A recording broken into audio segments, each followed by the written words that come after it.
السلام علیکم ورحمۃ اللہ وبرکاتہ۔ محترم بزرگوں اور عزیز ساتھیوں، اللہ تبارک و تعالیٰ کا ہم سب کے اوپر بے انتہا کرم اور احسان ہے کہ انہوں نے ہم لوگوں کو بے شمار نعمتوں سے نوازا ہے، اور ان نعمتوں میں سے ایسی نعمتیں ہمارے اندر اللہ پاک نے رکھی ہے کہ جن کو ہم شمار نہیں کر سکتے۔ دوستو، انہی نعمتوں میں سے ہم آپ کے سامنے ذکر کریں گے کہ جس کا ہم اعتبار نہیں کرتے۔ دوستو بزرگوں، ہم آپ کے سامنے ماہ محرم الحرام کے موقع پر ہونے والے خرافات و بدعات اور رسومات کا تذکرہ کروں گا۔ دوستو بزرگوں، جب یہ ماہ محرم الحرام کا مہینہ آتا ہے تو مسلمانوں کے دل و دماغ میں اور ذہن کے اندر عجیب تصویریں ابھرنے لگتی ہے۔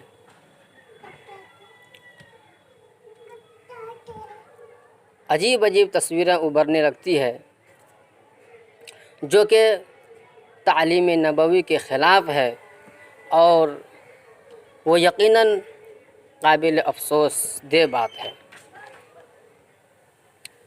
اور ہماری تعلیمات آج تک ان خرافات کی ماتم کرتی چلی آئی ہے۔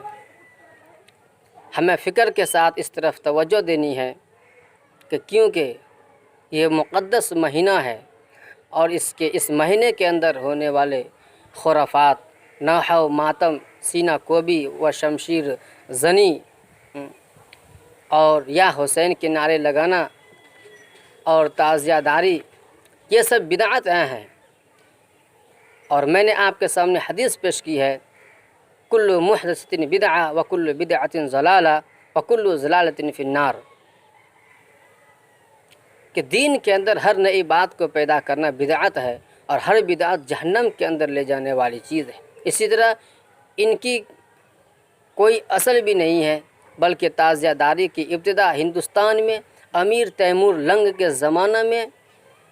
801 ہجری سے شروع ہوئی، اور 962 عیسوی میں ہمایوں بادشاہ نے بیرم خاں کو بھیج کر 46 تولہ کاز مردے ہندوستان منگوایا تھا۔ بہرحال صف اول کے بزرگان دین، صحابہ کرام اور دیگر اسلاف نے نہ کبھی محرم کو اس طرح منایا ہے، اور نہ کبھی اظہار و رنج و الم کے لیے اس کی کوئی تخصیص کی ہے، بلکہ وہ صرف ایک مہینہ ہے، اور مہینہ بھی حرمت والا۔ قرآن حکیم کے الفاظ ہے، منہا اربعۃ حرم، کہ 4 بین حرمت والے ہیں، جن میں سے ایک ماہ محرم الحرام ہے۔ اب ظاہر ہے کہ اس مہینہ میں اس طرح کے بدعات و خرافات کو انجام دینے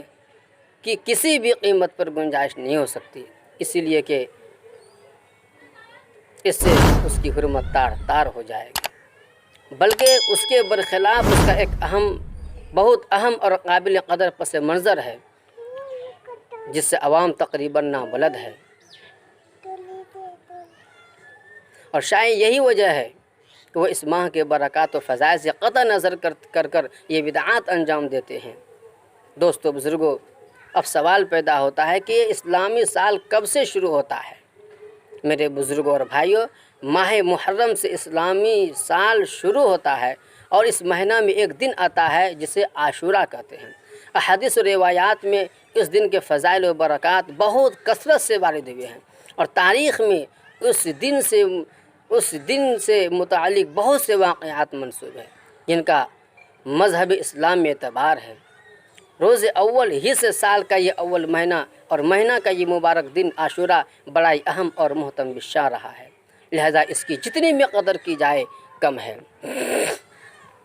دوستو، اور ایک مومن کی شان یہ ہے کہ وہ اللہ کے پیارے نبی جناب محمد رسول اللہ صلی اللہ علیہ وسلم کے تعلیمات کو جوں کا تو اپنے سینے سے لگائے رکھے، اور اسے اپنا متاع گمشدہ سمجھ کر اپنا لے، اور ذرا بھی اس روش سے منحرف نہ ہوں جس کو آپ صلی اللہ علیہ وسلم کے بعد آپ کے اصحاب نے اپنایا تھا، کیونکہ وہی ہمارے لیے لائحہ عمل ہے۔ محترم بزرگوں، اور عزیز ساتھیوں،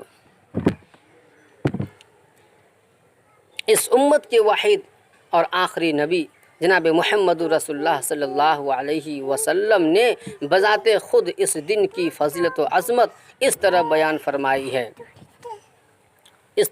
فرمائی ہے، میمون بن مہران نے حضرت ابن عباس رضی اللہ تعالی عنہ سے روایت کی ہے کہ حضرت صلی اللہ علیہ وسلم نے فرمایا کہ جو شخص محرم میں عاشورہ کے دن روزہ رکھے اسے 10,000 شہیدوں اور 10,000 حاجیوں کے برابر ثواب ملتا ہے۔ جو اس روز کسی یتیم پر شفقت سے ہاتھ رکھے اسے اس کے سر کے بالوں کے برابر جنت میں درجے عطا ہوتے ہیں، اور جو اس رات میں کسی مومن کو کھانا کھلائے تو گویا کہ وہ ایسا ہے کہ اس نے میری ساری امت کو کھانا کھلایا ہو۔ صحابہ کرام نے عرض کیا، یا رسول اللہ، کیا یوم عاشورہ کو اللہ تعالیٰ نے سب دنوں پر فضیلت عطا فرمائی ہے؟ اللہ کے نبی جناب محمد رسول اللہ صلی اللہ علیہ وسلم نے ارشاد فرمایا، جی ہاں۔ اس کے بعد حضور اکرم صلی اللہ علیہ وسلم نے اس دن کی خصوصیات کی ایک طویل فہرست بیان فرمائی۔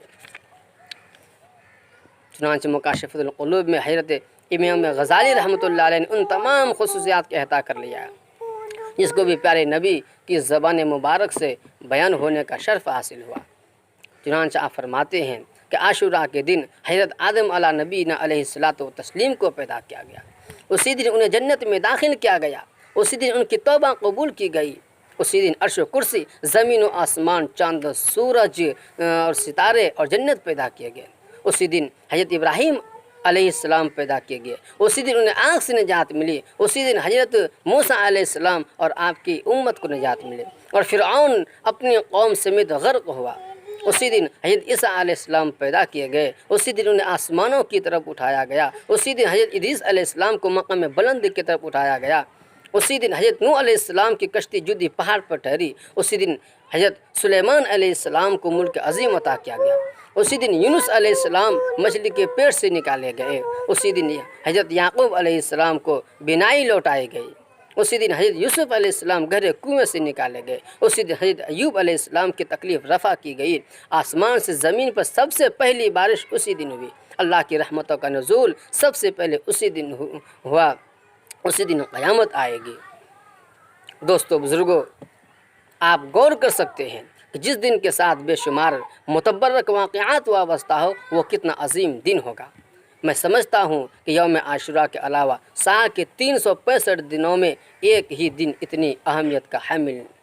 نہیں ہے، اور یہ صرف اس کی تاریخی حیثیت ہی نہیں بلکہ اسلامی اور شرعی حیثیت بھی ہے، کیونکہ اللہ کے نبی صلی اللہ علیہ وسلم نے اس دن کا روزہ رکھنے کے بارے میں بار بار تاکید فرمائی ہے، جو بڑے اجر و ثواب کا باعث ہے۔ اسی چند باتوں پر میں اپنے تقریر ختم کرتا ہوں۔ وآخر دعوانا ان الحمد للہ رب العالمین۔